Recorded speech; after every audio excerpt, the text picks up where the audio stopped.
over my head in debt and shit like that. And yet I've never been more happy. I've never felt more authentic and purposeful. And finally, that liberating feeling of, yes, this is the life I want. I'm building the life I want. So yeah, man, that's a liberating feeling. And even when you don't have anything in materialistic terms, or you just lost your girlfriend and you lost people and you don't go out anymore and you don't party and you don't have a bunch of money yet or whatever. Just the fact that you're finally seeing things clear and you have this sense of direction and purpose in your life, it just that does everything. Because I also experienced the opposite 5 years ago. I had the I had a business, I had a wife, I had my dream car. I basically had everything. But what I didn't have then, or what I lost, was my mental sanity. And that's where I learned all these years later now, throughout the struggle and the suffering, that that is the absolute most important thing any human can have. If you have your mental sanity and your clarity and direction and your sense of purpose in life, and you know that you're doing everything in your power to make progress towards the life that you want, I mean, what else do you need really? Fuck the car, fuck the toys, fuck the watches, fuck the business. It's that's all superficial stuff, really, when you put it into contrast with really being happy in your own mind and your own skin. That's such an underrated wealth, really. That's the Yeah, real wealth. that's amen to that, like you say. And people who haven't experienced it don't fucking believe it. They think when someone Yeah, does think come from it's a that place that, woo.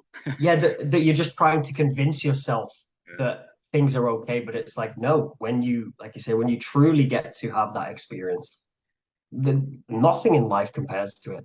Like you say, having that inner peace and clarity of what you want from life, and then you know every action you take moving forward is aligned with creating more of that thing or staying there. It's yeah, I don't think there's any experience that compares to that.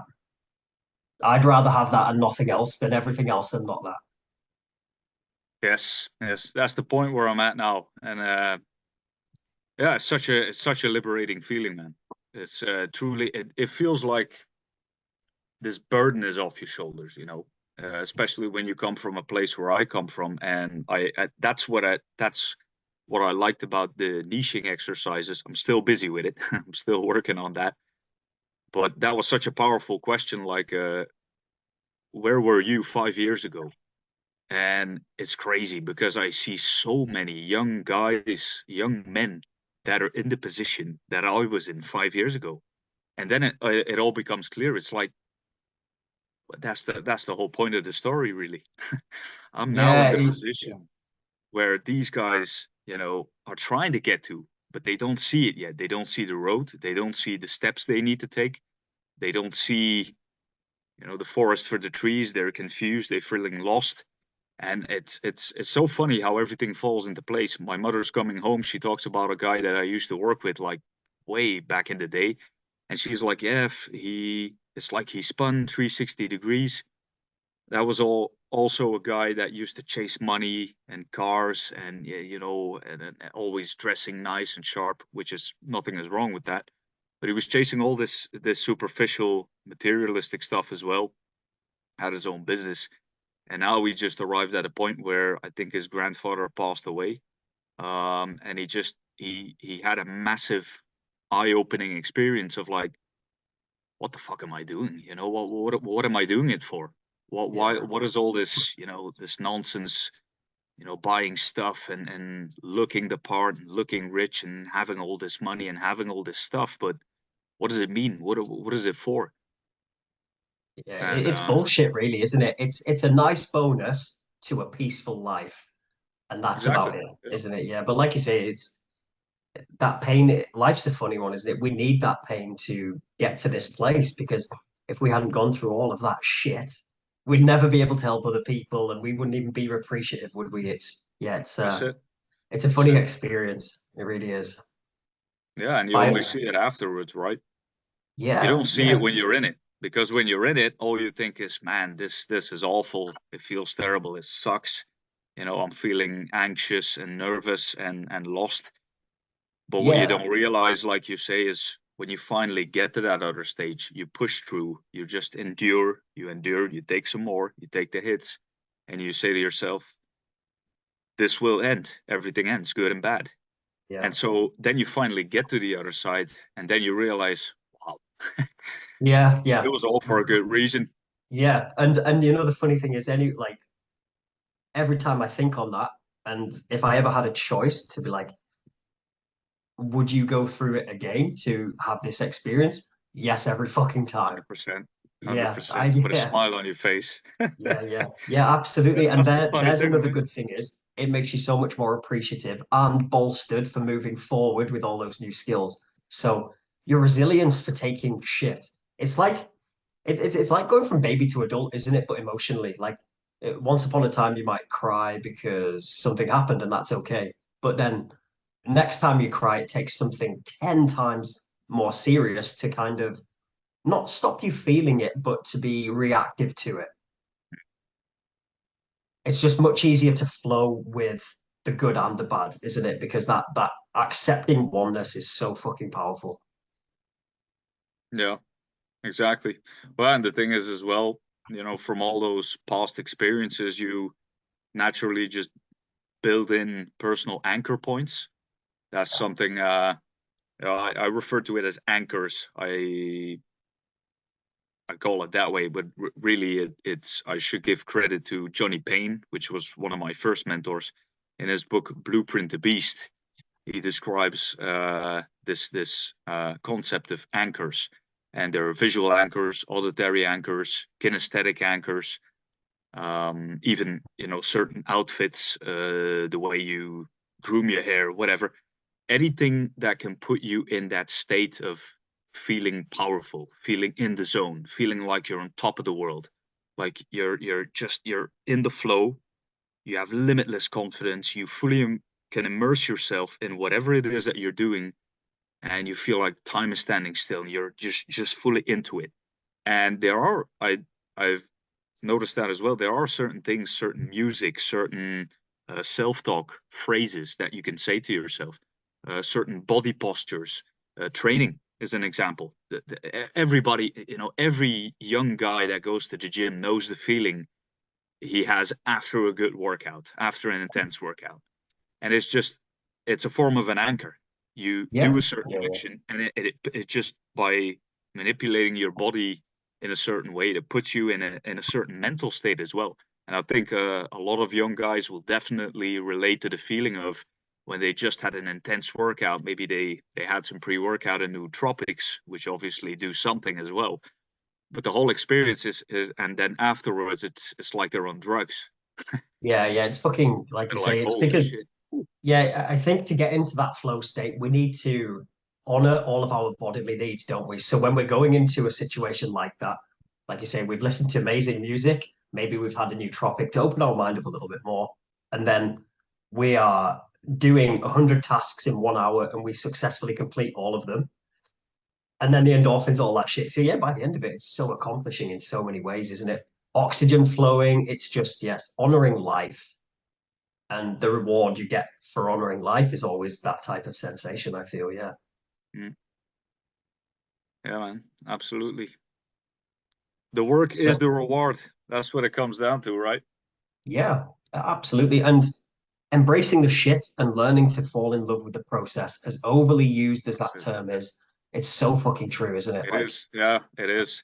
As that's like you say, as overused as it is, it seems like when you follow certain coaches and mentors, and also in more in the circles of special operations and all that. Those guys, like you say, they all say the same thing: focus on the process. And but it is true. It's because it's Yeah. true. It is. That's how it's done. That's really what meditation comes down to. That's what Buddhism is centered about. It is truly all about focusing on the task at hand, focusing on the process, and falling truly in love with that. And Yes. not blindly fixating on the destination and the outcome, because the hard fact is 95% of your life, you're not going to be reaching destinations. You're going to be on the way to the destination. Exactly. And that's And where all the happiness comes from. exactly. And what a waste of life it is to be consistently focused on where you're going next, right? Yeah. But I think honestly, like all these teachers, mentors, coaches, we're all saying the same fucking thing, just in a different way, aren't we? Because you cannot escape the truth. There's certain fundamental laws of life that you have to fucking adhere to. And falling in love with the process, I'd say, is the top five easily. Yeah. Yeah, that's the thing In the when top five, yeah. yeah. And that's a good way. The last thing you said there about the laws of life, basically, that's a funny thing because when it comes to training and nutrition, people always say, "Oh yeah, but you have like laws, right? You have like main principles. Training is, progressive overload and uh, sufficient volume for growth and compound movements, and they know the basic rules. And then on nutrition, oh yeah, you have to, calorie balance and track your macros. And when it comes to mindset or emotions and thoughts, people all of a sudden think it's like this subjective, vague, woo-woo thing. Yeah, And the fact of the matter is, there are also like main principles when it comes to psychology. there really fucking is. And that's what, just leaning back into, like, I feel yes, we have to fall in love with the process. And another one of those laws is to have a truly fulfilling life. We have to surrender to the laws of life to have a truly fulfilling one. And so if we're not honoring the things that our brain needs or our body needs, then we're never going to, yeah, truly fulfill our purpose, I don't think. So yeah, um, that practical approach to the brain, like, are you doing enough things to release dopamine, release serotonin, release oxytocin, etc.? We can't escape those fucking laws, can we? Um, yeah. Oh, So the more we lean into them, as we are, the better life is going to get. exactly, exactly. Yeah, I think that's what a lot of guys miss about, when we talk about mindset coaching. Yeah. I used to, I didn't know or realize these facts 5 or 10 years ago either. Me So too. I obviously, didn't have a. I think most young guys or young men come from the same spot where they completely disregard the psychological aspect of things. Yeah, we're focused on making money. We're focused on getting big and getting muscular and training hard and setting a massive squat and a deadlift and getting attention from women and all that stuff. But we're totally missing the point when it comes to mindset. And yeah, again, I think a lot of people believe that mindset coaching is this like very spiritual, vague experience, but really it's the same thing as training and nutrition and financial advice. It's the same step by step, very practical blueprint. And there is a blueprint. There is a blueprint to mindset and mental health as well. A fucking meant to that. And sadly, that's the valuable part that, like you say, most people overlook, isn't it? So yeah, for us to have the honor of having the purpose of allowing other people to empower themselves on the same journey, that's a very cool place to be as well. True, true. Because yeah, like you said, there's too many guys, too many people wasting their fucking life. So if we can play a part in that happening less, then yeah, we would be. That's the whole mission, isn't it? Yeah, I always say to myself, I'd be very selfish to keep what I know to myself. Not being arrogant, but you know what I mean. It's like, yeah, you've got something good to share. Go and fucking do it. It's a gift to the world. It That's is, that's yeah, how that's how Youssef said it from Propane Business as well. I remember yeah, that little video where it was like, the guy that went to the monk as a retreat, yes, and the yeah, monk was just sitting there doing his prayers, and he was to the monk and he said, "Oh yeah, I've been working on this business. I want to coach people, to live a more fulfilling life." And then where the monk says, "Oh, so you're doing seminars, right? And you're traveling all over the world and helping people." Well, no, I haven't gotten to it because life got in the way and I'm a bit busy. And then when the monk says, "Well, you're being selfish." Huh? How's that? How am I being selfish? Well, you're being selfish. You have a gift to give to the world. And what you're saying is, oh, I'm too busy and blah blah blah. I think that was a really good way of showing people why, going after your vision and your purpose is far from selfish, Yeah, especially if it involves helping other people to solve their personal problems and take away their pain and move from that painful, horrible situation to a better situation where they can achieve the outcomes that they want. You're just the person helping to bridge the gap. That's exactly. Yeah, basically what coaching is. you're that instrument to help other people awaken, aren't you? Yeah. And that's a very cool thing to be a part of, right? It is, man. Fucking hell. Yeah. That's what we all live for as a coach. Yeah, and especially the right ones. Yeah, the ones who are in it for the right reasons. Yeah, Yeah, absolutely, man. true. Um, what do you have planned this weekend? You working This, on PB or what will you be doing? yeah, yeah, for the most part. Yeah, Cool, that's cool. that's what it's all about now. Yeah, awesome. Cool, It's man. a bit. I realize currently it's a bit of a obsessive pursuit, but we've discussed this during our onboarding call Yeah, that normally the 15th of January I start working full time again. yeah, So while I have the time to fully dedicate my days to this online coaching business, to this work, I definitely should, because it's going to give me a head start. It's going to, and especially now in my phase where I'm literally having to build everything up, setting in place all the systems. But it also, the way I look at it is I get a taste. I get a taste of what it feels like to be a full-time online coach. Because yeah, right now yeah, I'm living it. I'm living it. And I know that pretty soon I'm going to go back to the reality where I'm going to have to combine it with a full-time job, right? But at least for now, I'm getting a taste of what it truly feels like to be a full-time online coach, to wake up, having to set your own day, your own work time, having to set your boundaries as well, having to balance it with training and other endeavors, and also, balance it with some form of pleasure, like not being this kind of guy where you're like, oh, all I do is sit behind a laptop all day and I never leave the house anymore because I'm an online coach. And yeah, that's what I do. I just sit behind my computer all day long for my entire life, right? Uh, but yeah, it gives me a taste of, oh, all right, this is what it feels like to wake up on a Monday and work on an online coaching business 8 hours in a day, yeah, and then repeat that on Tuesday, Wednesday, Thursday, and then, oh, it's weekend. Oh yes, I remember. This is what it feels like to be self-employed again. And you yeah, start to notice all those dangers and pitfalls about being self-employed versus working a 9 to 5 job.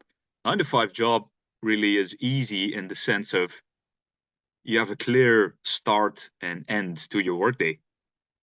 And it's very simple. It's like, even if you would say yourself, yeah, but I want to do some more work. I want to, your boss is basically going to say, or the project stops, and it's like, okay, work's done. It's finished. It's, yeah, it's, yeah, it's 5 o'clock. We're done. We're going home, guys. Let's get some beers. And yeah, you automatically have this nice balance in your life where you can shut off your brain from work and have a private life. Obviously, and that's what I start noticing now again. As a self-employed person, that's a lot harder, and you need to be a lot more careful of kind of finding that middle ground. yeah. But And I'll make sure that we do that as much as we can together.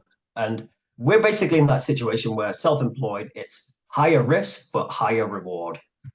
yeah, Yeah, yeah, that's a good way of putting it. And there's a whole spectrum, right? You can obviously say, like in Belgium, I don't know how it is in the UK. In Belgium, we have different forms of self-employment. You can be like fully self-employed, which is like full risk. You're doing right, everything yourself. You got your own income, but it also means you're going to be paying more social fees, more right, right. taxes. Or you can be self-employed partly, which means you still have a stable income from like a main job. Yeah, But then next to your job, you're also just running your own business.